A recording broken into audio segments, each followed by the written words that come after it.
अस्सलाम वालेकुम, welcome back to my channel study with us. English MCQs की series हम स्टार्ट कर चुके हैं।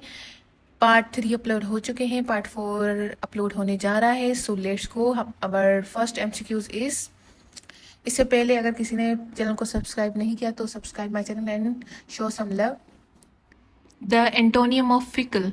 फिकल का एंटोनियम है स्टीडी। फिकल मतलब ना पायदार, या कोई आदमी जो एक ही बात पर टिकता नहीं है और साबित कदम नहीं रहता, उसे बोलते हैं फिकल। और स्टीडी मतलब वो बंदा जो जमा हुआ होता है कि अपनी बात पर साबित कदम रहता है, मुस्तकीम मुस्तहिकिम होता है, तो उसका मतलब है स्टीडी। तो right answer is steady. Our next MCQs is synonym of ecstasy. Ecstasy मतलब खुशी का इजहार करना, वजद, किसी चीज़ को मुसलत कर लेना अपने ऊपर कि ये मैंने करना है, एक्सट्रीम लेवल की खुशी।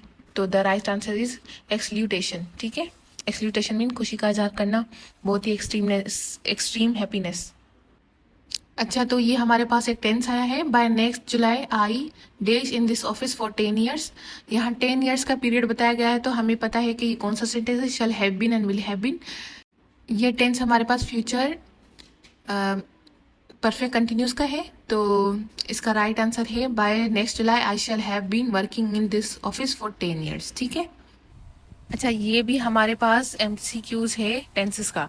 She would not have borrowed the diamond necklace if she dash wiser, had been wiser. अगर वो समझदार होती तो वो हीरो या हीरे का हार उधार ना लेती। ठीक है, बोरोड मतलब उधार लेना। तो ये टेंस हमारे पास कौन सा है, past perfect tense. I don't think I dash him yet. Have met, यहाँ पर हैव के साथ थर्ड फॉर्म यूज होता है, तो मीट की थर्ड फॉर्म है मेट। ठीक है, I don't think I have met him yet, मुझे नहीं लगता कि मैं अभी तक उससे मिला हूं या मिली हूं। ठीक है। Don't flinch dash the fact at the fact. Don't flinch at the fact, हकीकत से मत मुड़ना या मत फिरना। ठीक है, फ्लिंच मतलब फिरना या मुड़ जाना किसी हकीकत से, कहते हैं ना मुंह मोड़ लिया इस हकीकत से। Right answer is at the facts. Which sentence is grammatically correct. हमें यहाँ ग्रामेटिकली करेक्ट करना सेंटेंस को पढ़ लेते हैं options. There shall be at least 50 guests in the party, there would be at least 50 guests in the party, there will be at least 50 guests in the party. So guess करें कौन सा राइट आंसर है। I start count down, 1 2 3 4 5। The right answer is there would be at least 50 guests in the party. ठीक है, party में कम से कम 50 मेहमान होंगे। The workman seems very capable. तो ये हमारे पास सेंटेंस कौन सा है, हमें बताना है कि ये सेंटेंस ऑर्डर दे रहा है, एडमायर हो रहा है, रिक्वेस्ट हो रही है, यहाँ पर क्या हो रहा है। तो हमारे पास ऑप्शन है complement, direct object, indirect object, none of these.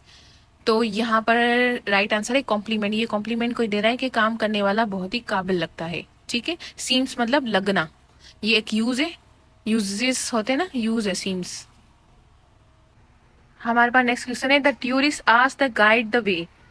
सिहा ने गाइड से रास्ता पूछा, या जो मुसाफिर आया था उसने गाइड से रास्ता पूछा। ठीक है, तो ये कौन सा सेंटेंस है, ये इनडायरेक्ट ऑब्जेक्ट है। ठीक है, हमें यहाँ सेंटर स्ट्रक्चर करनी है, तो ये इनडायरेक्ट ऑब्जेक्ट है। अच्छा, इनडायरेक्ट ऑब्जेक्ट कौन सा होता है, पहले तो हम समझ लेते हैं डायरेक्ट ऑब्जेक्ट कौन सा होता है।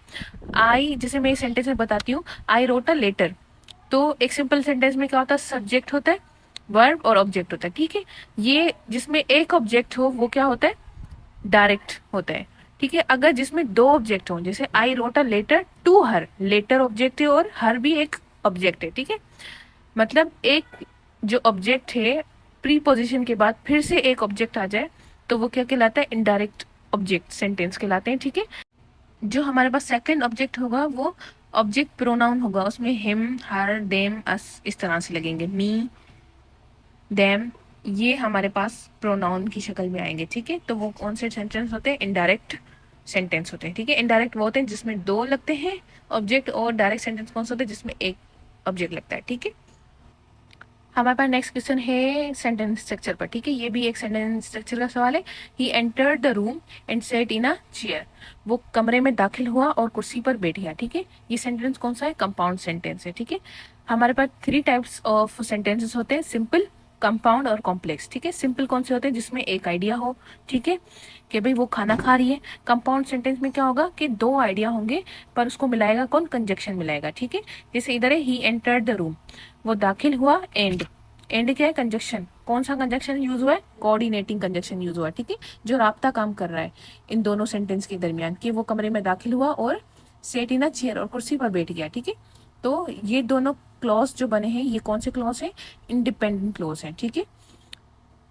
कंपाउंड सेंटेंस दो या दो से ज्यादा भी हो सकते हैं, ठीक है। अगर इधर 3 सेंटेंस हो पर तीनों ही इंडिपेंडेंट क्लॉज हो, तो वो कौन से कहलाएंगे, कंपाउंड सेंटेंस कहलाएंगे। और कॉम्प्लेक्स सेंटेंस कौन से होते हैं, जो जिसमें एक क्लॉज डिपेंडेंट होगा और एक क्लॉज क्या होगा, इंडिपेंडेंट होगा, ठीक है। और उसको भी कौन मिलाएगा, कंजक्शन ही मिलाएगा, ठीक है। आई होप आपको ये बात समझ आ गई होगी, आई होप आपको समझ आया होगा, और काफ़ी इंटरेस्टिंग क्वेश्चन थे इस वीडियो में।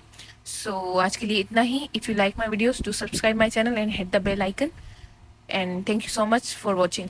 अल्लाह हाफिज़।